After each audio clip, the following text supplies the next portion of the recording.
ក្រោកព្រឹកឡើងបងប្អូនចេញមកក្រោយផ្ទះឥឡូវនេះបានឃើញកយន្តឃើញអស់បាទកយន្តនេះគឺនៅហាលភ្លៀងវឹសព្រឹកបងប្អូនយប់មិញគឺភ្លៀងខ្លាំងណាស់បាទឥឡូវនេះរោទម្លាក់អស់ដើម្បីទៅដឹកអស់ម្ដងទៀតស្រណោះកយន្តណានៅហាលភ្លៀងវឹសព្រឹកបងប្អូនគ្រប់ពងស៊ីម៉ាំងកុំអោយទឹកចូលឥឡូវនេះអស់នៅលើកយន្តនៅលើទេត្រៀមនឹងទម្លាក់ចេញដើម្បីយកកយន្តទៅធ្វើការម្ដងទៀតបាទទៅដឹកអស់នឹងឯងបាទយប់មិញគឺភ្លៀងមែនបងប្អូននោះភ្លៀងទឹកដក់នៅតាមត្លុកតាមតាពាំងតាមអូតាមចង្អួរផងដែរបាទនៅពេលដែលភ្លៀងមួយមេអញ្ចឹងបងប្អូនធ្វើឲ្យរុក្ខជាតិដំណាំដំដុះនៅតាមជុំវិញផ្ទះតាមវាលស្រែតាមដប់អីគឺមានការរីកស្រស់បំព្រងតែម្ដងបងប្អូនដោយសារទឹកនឹងឯងអស់មិនទាន់ទម្លាក់ទេតែអស់សើមហើយបងប្អូនដើមដូងនោះខូចក្បាលហើយបងប្អូនអើយនេះដំណាំនៅជុំវិញផ្ទះរបស់ខ្ញុំបងប្អូនមានដូចជាដើមស្វាយនេះអ្នកខ្លះគេហៅស្វាយប៉មខ្លះហៅស្វាយដោះកមុំគេហៅមិនគេហៅទៅបងប្អូនឲ្យតែគេស្គាល់មានដំណាំមានអីនៅជុំវិញផ្ទះចេះគឺមានរបស់ហូបមិនបាច់ចំណាយច្រើនទេបងប្អូនសម្រាប់ជីវភាពគ្រួសារយើងមានរបស់យើងហូបស្រាប់តែម្ដងបងប្អូនហើយមានដើមត្រាវបាទដើមត្រាវនេះគឺ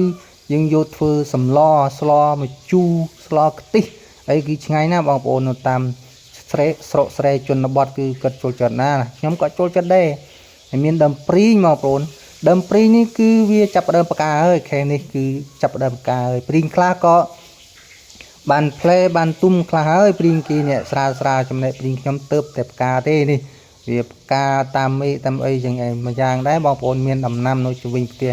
ហើយក៏មានដើមសេដាបាទនេះគេហៅដើមសេដាបាទ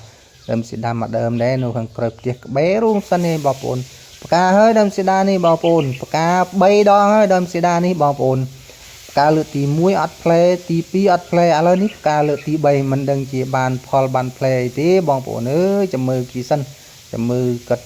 ផ្លែនៅពេលណាបាទសង្ឃឹមថាផ្លែនៅផ្កាពេលនេះចោះហើយក៏មានដើមអំពិលទឹកបាទដើមអំពិលទឹកនេះនៅតាមស្រុកនៅតាមភូមិគឺសម្បូរណាបាទមិនបាច់ទៅរយណាឆ្ងាយទេបងប្អូនដើមអំពិលទឹកផ្ទះខ្ញុំនេះបេះក្នុងដៃបានមិនបាច់ចង្អើទេអាខ្ពស់ខ្ជិលបេះណាបេះអាទៀបដែលយើងបេះបាននេះស្រួលណាបងប្អូនណាត្រូវការហូបមក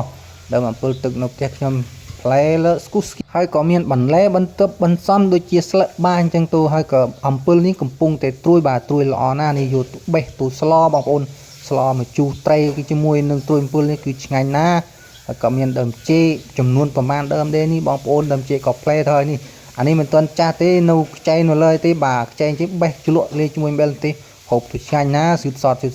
ហើយក៏មានដើមឫស្សីមកគុំនោះនេះទៅបើពេលណាវាចេញធ្លុះទំពាំងមកយកទៅពាំងទៅមកស្លស៊ីតែម្ដងបាទអរគុណបងប្អូន